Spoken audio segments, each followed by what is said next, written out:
শোবিজের brand new এপিসোডে স্বাগত জানাচ্ছি আমি সামিয়া মুন। কেমন আছেন আপনারা? কেমন লাগছে আমাদের প্রোগ্রাম জানাতে পারেন। আমরা আছি ফেসবুকেও, লগ ইন করুন facebook.com/showbiz.tonight পেজে। চলুন কিছুক্ষণের জন্য ঘুরে আসি সারা বিশ্বের বিনোদন জগৎ থেকে। শোবিজ ওয়ার্ল্ডের আগ্রহী দর্শকরা আপনাদের আপডেট করতে চাই এক্সাইটিং কিছু ইনফরমেশন দিয়ে। এবারে বলিউডে পা রাখছেন কাপুর পরিবারের আরেক সদস্য। কান চলচ্চিত্র উৎসবে চুমু খাওয়া নিয়ে ইরান জুড়ে বিতর্কের ঝড়। চলুন বিস্তারিত দেখি শোবিজ টুনাইট আপডেট থেকে। মুক্তিযুদ্ধের এক নির্যাতিত বীর নারী মুক্তিযোদ্ধা মুনিরাকে নিয়ে তৈরি স্বল্পদৈর্ঘ্য চলচ্চিত্র জননী আজ বাংলাদেশ শিল্পকলা একাডেমির জাতীয় চিত্রশালা মিলনায়তনে ছবিটির উদ্বোধনী প্রদর্শনী হয়ে গেল। ছবিটি দেশের বিভিন্ন বিশ্ববিদ্যালয় ও কলেজে প্রদর্শন করা হবে। জননী ছবিতে অভিনয় করেছেন জয়িতা মহলানবিশ, শাহজাহান সম্রাট, প্রীতম আহমেদ সহ অনেকে। এর কাহিনী, চিত্রনাট্য ও পরিচালনা করেছেন রওশন আরা নিপা। খুদে গানরাজরা পরবর্তীতে আর নিজের নামের সাথে খুদে তকমাটা রাখতে চান না। বিশেষণ খুদে হলেও নিজের অবস্থানটা বেশ বড় আকারেই করে নেন তারা। পড়শির পর সেটা প্রমাণ করলেন নওমি। আর তাই প্রথম একক অ্যালবামের সফলতার পর নওমি এখন ব্যস্ত তার দ্বিতীয় একক অ্যালবামের কাজ নিয়ে। ন্যান্সি ও কনা দুজনই পুরোদস্তুর পেশাদার সঙ্গীত শিল্পী। সাধারণত একই জগতের বাসিন্দাদের মধ্যে নীরব দ্বন্দ্ব ও প্রতিদ্বন্দ্বিতা দেখা যায়, কিন্তু এক্ষেত্রে ব্যতিক্রম ন্যান্সি ও কনা। সম্প্রতি ন্যান্সি গণমাধ্যমের এক সাক্ষাৎকারে কনার প্রশংসায় ছিলেন পঞ্চমুখ। আর সে খবর শুনে কনাও বেশ খুশি হয়ে ধন্যবাদ জানান ন্যান্সিকে। হিন্দি সিনেমার ইতিহাসে কাপুর পরিবার সাফল্যের সাথে বংশানুক্রমে কাজ করে আসছেন। রাজ কাপুর থেকে শুরু করে কারিশমা, কারিনা এবং রণবীর কাপুরের সফলতার পর এবারে বলিউডে পা রাখছেন কাপুর পরিবারের আরেক সদস্য আরমান জৈন। তার প্রথম সিনেমা লেকার হাম দিওয়ানা দিলের ট্রেইলার এরই মধ্যে প্রকাশ পেয়েছে, আর ট্রেইলারেই তিনি মনোযোগ কেড়েছেন সবার। কান চলচ্চিত্র উৎসবের প্রেসিডেন্ট জেলস জেকব, অস্কার জয়ী ইরানি সিনেমা এ সেপারেশনের অভিনেত্রী ও এবারে জুরি সদস্য লেইলা হাতামির গালে চুমু খান। আর এ নিয়েই ইরান জুড়ে বিতর্কের ঝড় উঠেছে। দেশটির গণমাধ্যমে বলা হচ্ছে এ ঘটনায় ইরানি নারীদের পবিত্রতা ক্ষুণ্ণ করা হয়েছে, কিন্তু জেকব বলছেন এটা শুধু সাধারণ একটা পশ্চিমা সৌজন্যতা ছিল।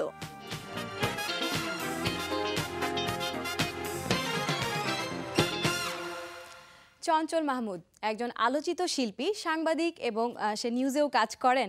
সাধারণত সে ক্যামেরা নিয়ে একের পর এক চমক দিয়ে চলছেন এই আলোকচিত্র। শুধু বাংলাদেশে খ্যাতি অর্জনের মাধ্যমে আটকে থাকেননি মেধাবী এই মানুষটি। নিজের কাজের মধ্য দিয়ে অর্জন করেছেন আন্তর্জাতিক খ্যাতিও। বর্তমান প্রজন্মের কাছে ফটোগ্রাফি ও মডেল ফটোগ্রাফির আদর্শ হয়ে উঠেছেন চঞ্চল মাহমুদ। 1959 সালের 13 মার্চ পাকিস্তানের করাচিতে জন্ম চঞ্চল মাহমুদের। বাবা মোহাম্মদ বশির উদ্দিনের চাকরি সূত্রে তার শৈশব কেটেছে করাচি ও ভারতে। খুব ছোটবেলা থেকে ফটোগ্রাফি করার নেশায় বড় হওয়া চঞ্চল মাহমুদ ফটোগ্রাফি শুরু করেন 1981 সালে। ফটোগ্রাফিতে তার গুরু M.A. বেগ, এছাড়াও আনোয়ার হোসেন, সালাউদ্দিন জাকি, শফিকুল ইসলাম স্বপন ও জানসার ওসমান তাকে প্রেরণা জুগিয়েছে চলার পথে। নিজেকে মডেল ফটোগ্রাফার বলতে নারাজ মেধাবী এই আলোকচিত্রী, বরং ফটোগ্রাফার পরিচিতি তাকে দিয়েছে প্রায় 2 শতাধিক অ্যাওয়ার্ড। তবে এদেশের অনেক তারকা আছেন যাদের প্রথম ছবি তুলেছেন চঞ্চল মাহমুদ। তানিয়া আহমেদ, নোবেল, ফয়সাল, পপি, মৌসুমী, মৌ, বিপাশা, শমী কায়সার, আফসানা মিমি, জাহিদ হাসান ও শাবনূর এদের মধ্যে উল্লেখযোগ্য।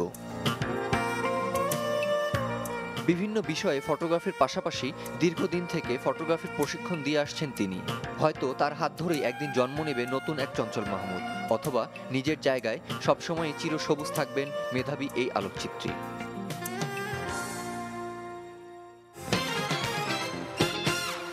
আজ আমাদের স্টুডিওতে আছেন আলোকচিত্রী Chanchal Mahmud. Welcome to our show and thank you so much for coming on showbiz tonight. এই প্রথম আসলাম আমি যমুনা টিভিতে, খুব ভালো লাগলো। কেমন লাগছে শোবিজ টুনাইট? কেমন লাগে? আমি সবসময় দেখি, আমার বয়স যদিও 55, কিন্তু আমি নিজেকে খুব ইয়াং মনে করি। আমি এই জাতীয় যতগুলো অনুষ্ঠান হয় সবগুলো আমি খেয়াল করি আর দেখিও, কারণ আমার স্টুডিও আপনাদের মতনই এরকম। ওখানে মোটামুটি মিউজিক শুনি সবসময়, তবে ওই যমুনা টিভি দেখি সবসময়। এই অনুষ্ঠানটা আমার খুব প্রিয়, যেহেতু শোবিজের সঙ্গে জড়িত আজকে প্রায় 38 বছর। Wow, thank you so much. Chanchal Mahmud, জি, যার ক্লিকে একজন সাধারণ মানুষ হয়ে ওঠে অসাধারণ, এবং অনেক স্টারদের আপনি জন্ম দিয়েছেন, সুপারস্টার হয়ে গেছে তারা। তো আমরা একটু সব মিলিয়ে একটু শুনতে চাই। আসলে সুপারস্টার মেগাস্টার তৈরি করা আমার কাজ সেটা হচ্ছে যে যখন শুরু করেছিলাম মনে আছে যে 1980 সালে স্টুডিওটা শুরু করি। আচ্ছা তার আচ্ছা আগে ফটোগ্রাফি বিষয়ক পড়াশোনা করেছি, যেরকম পেশাদারি যোগ্যতার দরকার হয়, like licence set, set, fellowship, সবগুলি আমার ঝুলিতে এসছে। অনেক ফেলোশিপ পেয়েছি কিছুদিন আগে, বেস্ট শিক্ষক, বেস্ট স্কুল, সবই আমি যা ধরেছি সফল হয়েছি, গোল্ড হয়েছে আমি মনে করি। তবে যেটা হচ্ছে যে আমি কাজটা শিখেছি প্রথমে অ্যাকচুয়ালি পত্রিকায় কাজ করেছি, বাংলাদেশের প্রচুর পত্রিকায় কাজ করেছি, আমার কোনো পত্রিকা নাই যে আমি কাজ করি নাই। সেটা হচ্ছে যে কাজগুলো শেখার পিছনে যার বেশি আমি অবদান বলবো সেটা হচ্ছে আমার মামা আফজাল হোসেন। ওয়াও। এবং আসলে আমি পেন্টার হতে চেয়েছিলাম, আচ্ছা আচ্ছা তো তখন এসএসসি পাশ করে চারুকলায় ভর্তি হতে হতো, কিন্তু বাবা সরকারি আমলা ছিলেন, কোনো মতেই চাইতেন না যাতে পেন্টার হয়ে আর কি। তো জোর করে ঢাকাতে টেস্ট দিয়ে, ওখানেও টেস্ট ইচ্ছা করে খারাপ লিখেছিলাম যাতে চারুকলায় টিকতে পারি, কারণ 2টা অ্যাডমিট কার্ডই পকেটে ছিল। তো ওই শুরু হয় আমার পথ চলা। তবে আমি মামার কাছ থেকে অনেক কাজ শিখেছি, আচ্ছা। ওনার সঙ্গে দীর্ঘ 18 বছর কাজ করেছি আমি। তো ওই 18 বছরে যে পরিমাণ স্টার, সুপারস্টার, মেগাস্টার তৈরি হচ্ছে, তারা কিন্তু এরকম প্রথমে এরকম নর্মালি ছিল। ব্যাপারটা হচ্ছে যে ফটোগ্রাফি কিন্তু আজকে নর্মাল বিষয় না, এটা সবচেয়ে আলোচিত সেক্টর সারা বিশ্বে। এবং আলোকচিত্রে পারে একটা মডেল কিংবা একটা চমৎকার মানুষকে উপস্থাপন করতে পারে সে, এটা কিন্তু তার পেছনে অনেক দায়িত্ব থাকে। Not only credit goes to Chanchal Mahmud, এর পেছনে যার ছবি তুলছি, মেকআপ আর্টিস্ট, সব কিছু মিলিয়ে কিন্তু আমি বলবো সেটা।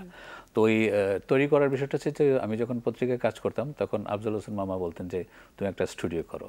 তো ওই প্রথম স্টুডিও করি 1980 সালে। আজকে এটার বয়স হয়েছে, এই শিশুটির বয়স হচ্ছে 34 বছর। বাহ, তো অনেক অনেক সময় অনেক তৈরি হয়েছে। আজকে আমি আপনাদের স্টুডিওতে আসার আগে সকালে আমার 72তম ব্যাচ ডিপ্লোমার ক্লাস নিলাম, তারপর লাক্স ফটো সুন্দরীর লাস্ট শ্যুটটা করলাম, তারপরে যে আসলাম 2 ঘন্টা সময় লেগেছে। হ্যাঁ, সবসময় ব্যস্ত থাকে, সবসময় ব্যস্ত থাকে, এখন বেশি I don't have any Friday no holiday. আমি তো নিজেকে ওরকম ইয়াং ভাবি, 55 বছর বয়সে। আচ্ছা আচ্ছা।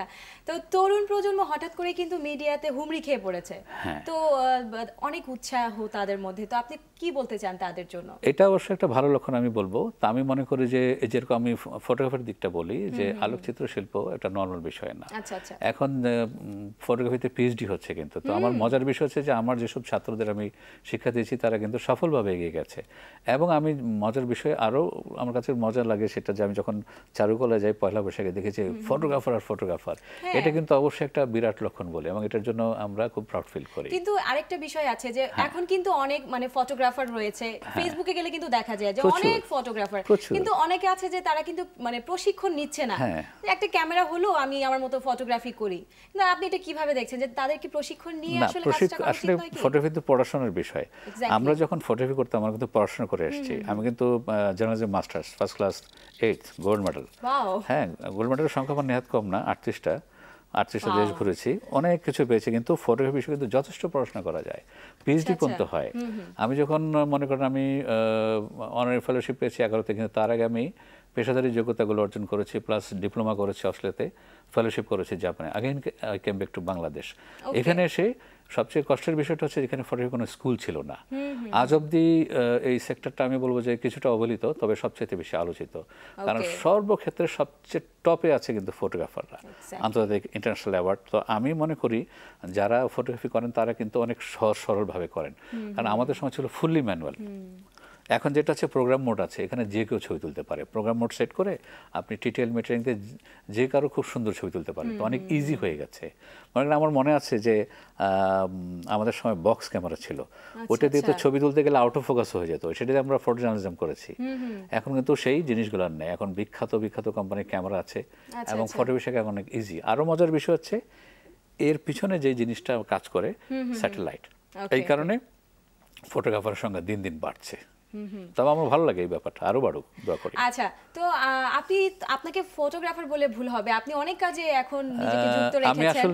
আমি ব্যাপারটা হচ্ছে যে আপনার এই কথাটা আমার প্রায় শুনতে হয় টেলিভিশন ইন্টারভিউতে, যে আমি কিন্তু অ্যাকচুয়ালি সফল মানুষ তো অবশ্যই, কিন্তু আমি মনে করি যে একটা জায়গায় আমি আবদ্ধ থাকতে চাই না। আমি কোনোদিন এই জিনিসটা মানতে রাজি না যে আমি একজন ফ্যাশন কিংবা মডেল ফটোগ্রাফার। ইভেন আপনি কিন্তু আমার কাছে মনে হয়, ইভেন আমার কাছে না, সবার কাছেই মনে হয় যে ফ্যাশনেবল সেলিব্রিটি বলা যায়। ইভেন আপনাকে সবসময় কালো পোশাকে দেখা যায়, সেটার কারণটা কি? কালো পোশাকে দেখে আমার মনে একটা কষ্ট দুঃখ আছে। যেরকম 74 সালে আমি বঙ্গবন্ধুর হত্যাকাণ্ডটা দেখেছিলাম, ওনার বাসার কয়েকটা বাসা পরেই থাকতাম। ওই যে দেখার যে কষ্টটা হয়েছিল আমি আজও সেটা ভুলতে পারি না। তারপর থেকে আমার ভিতরে এত মনে কষ্ট হয়েছিল যে আমি সমস্ত কালার ছেড়ে দিয়েছি 74 থেকে আজকে 2014। আচ্ছা। আমার সব কিছুই ব্ল্যাক এবং কালো প্লেটে ভাত খাই, কালো রুমাল ইউজ করি। সো এটা আমার একটা নীরব প্রতিবাদ। আসলে this not my favourite colour. হ্যাঁ, দেখেন আমার ভালো লেগেছে যে যমুনার ম্যাক্সিমাম জিনিসই কিন্তু ব্ল্যাক আর রেড। খেয়াল করেছেন? আপনি কিন্তু লিপস্টিকটা রেড দিয়েছেন। তো কালো কিন্তু আসলে আমার অনেকে ভুল করে। আমার ভক্ত আছে প্রচুর, ৬,০০০ স্টুডেন্ট আছে সারা বিশ্বে, অনেক লোক আছে আমার পরিচিত। ওরা সবাই ভাবে যে আমার বোধহয় ফেভারিট কালার ব্ল্যাক। আসলে এটা আমার কষ্টের রং এবং প্রতিবাদের ভাষা। ক্যামেরা দিয়ে কিন্তু প্রতিবাদ করা যায়। আপনি 10 পৃষ্ঠা লিখবেন, আমি একটা ছবি দিয়ে বুঝিয়ে দেবো। It's a very strong thing, you know. আপনার ইমোশনকে আমরা অনেক অনেক শ্রদ্ধা জানাই। সেটা হচ্ছে যে একজন মডেল ফটোগ্রাফিকে প্রফেশন হিসেবে ধরতে হলে তো কতটুকু সুযোগ সুবিধা আছে বাংলাদেশে? বাংলাদেশে প্রচুর সুবিধা আছে, কারণ আমরা যখন পড়াশোনা করেছি বাইরে, কিন্তু দেশে ফিরে এসে দেখি যে কোনো স্কুল ছিল না। যেরকম চারুকলায় কিন্তু একটা স্কুল হতে পারে, এটা আজ অব্দি জানি না কেন হচ্ছে না। কিন্তু যারা এই প্রাতিষ্ঠানিক শিক্ষা নিয়ে এসেছি তারাই কিন্তু আমাদের গুরুজি ছিলেন বেগ সাহেব, এম.এ. বেগ সাহেব, যার সারা বিশ্বে অনেক ছাত্র ছড়িয়ে ছিটিয়ে আছে। ওয়ার্ল্ডের 100 জন বেস্ট ফটোগ্রাফার মধ্যে he is one of them. এদেশে কিন্তু বিখ্যাত আলোকচিত্রের জন্ম হয়েছে। তবে ম্যাক্সিমাম যারা আমাদের গুরুজি ছিলেন তারা সবাই চলে গেছেন। কিন্তু এখন এই যে প্রাতিষ্ঠানিক শিক্ষা নেওয়াটা অবশ্যই জরুরি, এবং এই বাংলাদেশে প্রায় 7-8টা বেশ ভালো স্কুল আছে, and they are doing very good। তার মধ্যে আমি একজন, চঞ্চল মোহাম্মদ ফটোগ্রাফি। আচ্ছা, দীর্ঘ কর্মজীবনে না পাওয়ার বেদনা আছে কি আপনার? না পাওয়ার বেদনা কার নেই, কারণ আমি এমন একটা দেশের নাগরিক, আমার জন্ম যদিও দেশের বাইরে, কিন্তু আমি, আমার মনে আছে যে বঙ্গবন্ধু আমাকে একটা কথা বলতেন, আমার গুরুজি বেগ সাহেব, আমার পিতা, আমার ভাই, আমার একজন প্রিয় মানুষ ছিলেন হুমায়ুন ফরিদি ভাই, যার জন্য আমি খুব অনেক কষ্ট পাই, বলতে দেশে ফিরে আসবে। বঙ্গবন্ধুকে বলতেন যে দেশে ফিরে আসবে, কিন্তু আমরা কিন্তু বাইরে খুব ভালো অবস্থানে থাকতে পারতাম। ভালো অবশ্যই আছে, থ্যাঙ্কস টু আল্লাহ, তবে ভালোবাসি বলে বোধহয় ফিরে আসে। না পাওয়ার কষ্ট অনেক আছে, সেটা হচ্ছে যে আমার এই প্রিয় নেতাকে কেন হারালাম, এটা কিন্তু আমার অনেক বড় কষ্ট। আরও অনেক কষ্ট থাকতে পারে, যেরকম আমার মনে আছে যে যখন আমি ফটোগ্রাফি করি তখন ভালো ক্যামেরা পাওয়া যেত না, ভালো কেমিক্যাল ছিল না। বাবার কাছে ক্যামেরা চেয়েও হয়তো পাই নাই, কিন্তু উনি শুধু বলেছিলেন যে ওই যে অলমাইটি আছে, তার কাছে প্রার্থনা করতাম, ইনশাল্লাহ ইউ উইল গেট ইট। তো আমার জীবনে প্রথম ইন্টারন্যাশনাল অ্যাওয়ার্ডই পেলাম, $10,000। ওই টাকাতে স্টুডিও করেছিলাম 34 বছর আগে, আজও চলছে। আমরা আশা করি যে আপনার আরো অনেক অনেক সুন্দর ফটোগ্রাফি আমরা দেখতে পারবো।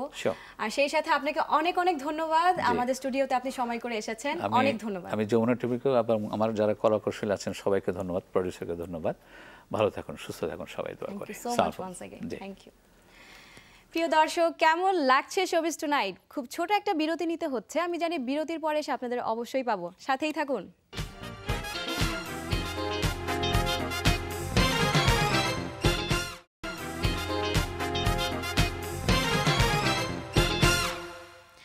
বিরতির পর আবারও স্বাগত শোবিজ টুনাইটে। আপনাদের সাথে আছে আমি সামিয়া মুন। আমরা আছি ফেসবুকেও, লগ ইন করুন facebook.com/showbiz.tonight পেজে। দ্বিতীয় বিশ্বযুদ্ধের সময় হিরোশিমা ও নাগাসাকিতে মার্কিন পারমাণবিক হামলার পর রাসায়নিক তেজস্ক্রিয়তা সৃষ্ট মহাদানব গডজিলাকে প্রথমবারের মতো পুরো বিশ্বে পরিচয় করিয়ে দেন জাপানি পরিচালক ইশিরো হোন্ডা। আর সেই ওয়ার্ল্ড ফেমাস গডজিলা এখন ঢাকায়, বিস্তারিত রিপোর্টে।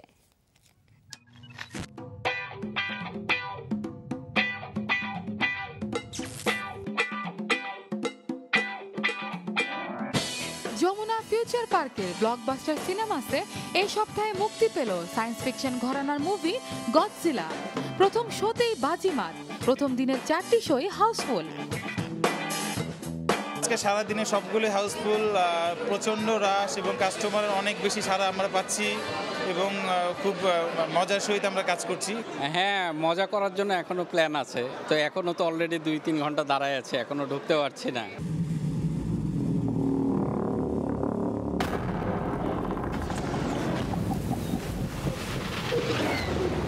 লেজেন্ডারি পিকচার্স এবং ওয়ার্নার ব্রাদার্সের যৌথ প্রযোজনার American science fiction monster film Godzilla সারা বিশ্বের সাথে তাল মিলিয়ে মুক্তি পেল বাংলাদেশেও।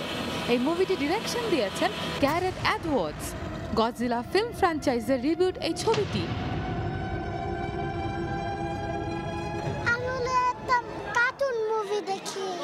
না, টিকিট পাইনি, হাউসফুল।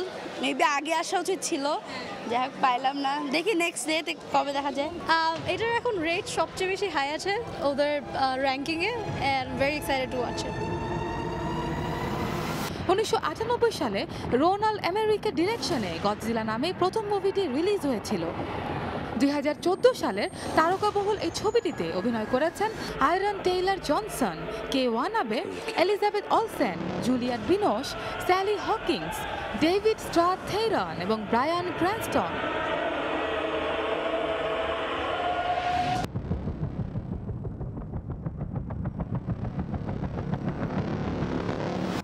গডজিলার শুটিং হয়েছে কানাডা, জাপান, ফিলিপিন এবং আমেরিকায়। ফিল্মটির বাজেট ছিল $160 মিলিয়ন। 123 মিনিটের এই মুভিটি এ পর্যন্ত বিশ্বব্যাপী আয় করে নিয়েছে $20,42,60,422 আর এই রেকর্ড ভাঙা অন্য কোনো নন সিকুয়াল মুভির জন্য সম্ভব হয়নি। এছাড়া হলিউড ব্লকবাস্টার চার্টেও এই সাই-ফাই মুভিটি দখল করে নিয়েছে প্রথম স্থান।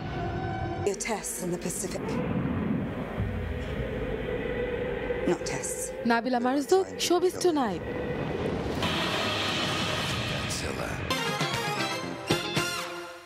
দর্শক, এবার আপনাদের জন্য থাকছে এই সপ্তাহের মিউজিক ভিডিও। বৃষ্টি নামের এই মিউজিক ভিডিওটি তৈরি করেছেন রাফাত।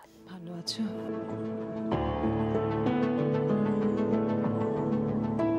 কবে আসলে? এই তো 2 মাস।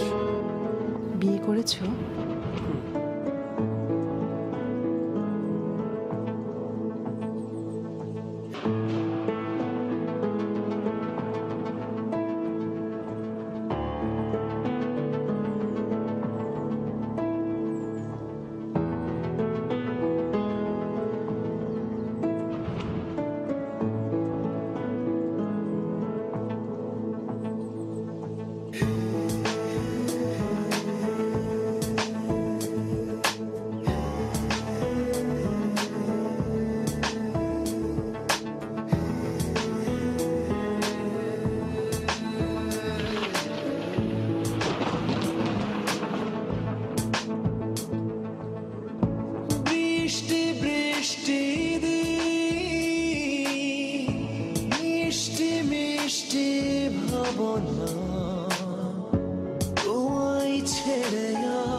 কোথাও যাব না,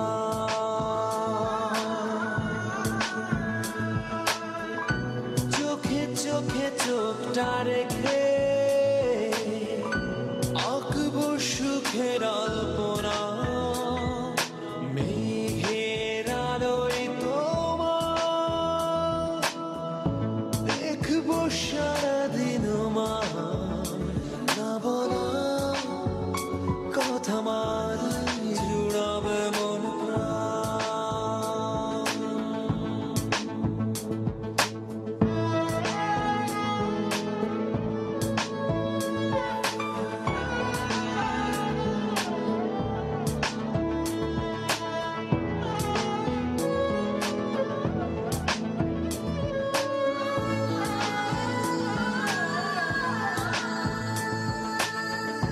তোমায় ছুঁয়ে মনের পালে উঠছে উঠুক ঢেউ, দেব পারি স্বপ্ন নদী, জানবে না তো কেউ।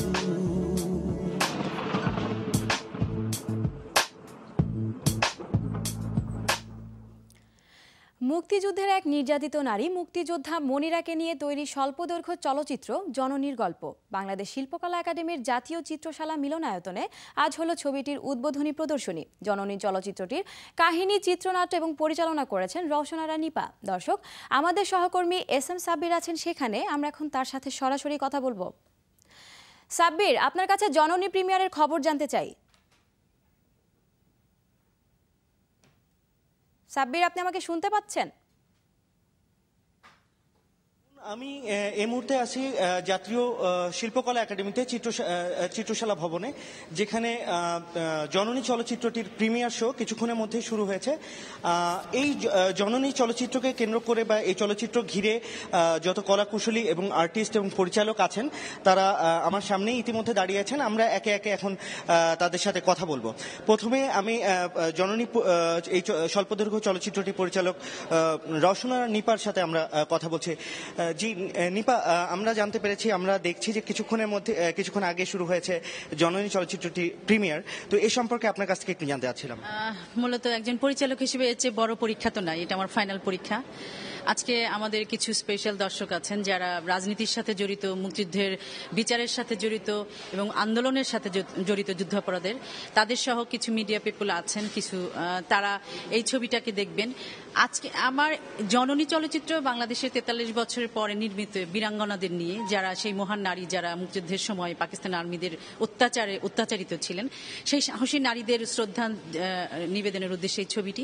আমি এই ছবি দেখে আসলে আমি কোনো ছবি ভালো বা মন্দ সেটা বিষয় না, আমি আসলে আমার একটাই প্রত্যাশা, এই ছবি দেখে আমরা যদি বীরাঙ্গনাদের, আমাদের সেই মহান নারীদের প্রতি এতটুকু শ্রদ্ধাবোধ ফিরিয়ে আনতে পারি, তাহলে আমি পরিচালক হিসেবে সার্থক।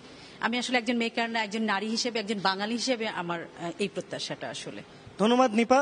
এবার আমরা কথা বলবো এই চলচ্চিত্রটির নায়িকা চরিত্রটি যিনি করেছেন, মনিরা চরিত্রটি যিনি পালন করেছেন, জয়িতা মহলানবিশ, ওনার সাথে আমরা এখন কথা বলবো। জয়িতা, এই চলচ্চিত্র অভিনয় করে আপনার কেমন লেগেছে? অবশ্যই এক জাতীয় দায়িত্ববোধ বা দায়িত্বশীলতা কাজ করেছে, যেহেতু এটা আমি যেই দেশে বাস করি সেই দেশের জন্ম মুক্তিযুদ্ধ বিষয়ক, এবং সেই আমাদের দেশটি বললই প্রতিটি মাটি মুক্তিযোদ্ধাদের রক্তে ভেজা, তো সেই সম্মানবোধটুকু কাজ করেছে আমাদের অভিনয় করার ক্ষেত্রে। এবং আজকে এটা প্রিমিয়ার শো, সবাই যদি এটা দেখে তাহলে আমাদের ভালো লাগবে। সাব্বির, আপনাকে ধন্যবাদ। দর্শক, টাইমস আপ যেতে হচ্ছে আজকে, বাট আজকে যারা আমাদের শোবিজ টুনাইটের এপিসোড মিস করেছেন তাদেরকে বলছি, আজ রাত 2:30 এবং আগামীকাল বিকেল 4:30টায় এই এপিসোডের রিপিট টেলিকাস্ট হবে, এবং যথারীতি আগামীকাল রাত 8:30টায় আবারও আসবো। সেই পর্যন্ত ভালো থাকুন এবং দেখতে থাকুন যমুনা টেলিভিশন। সায়োনারা।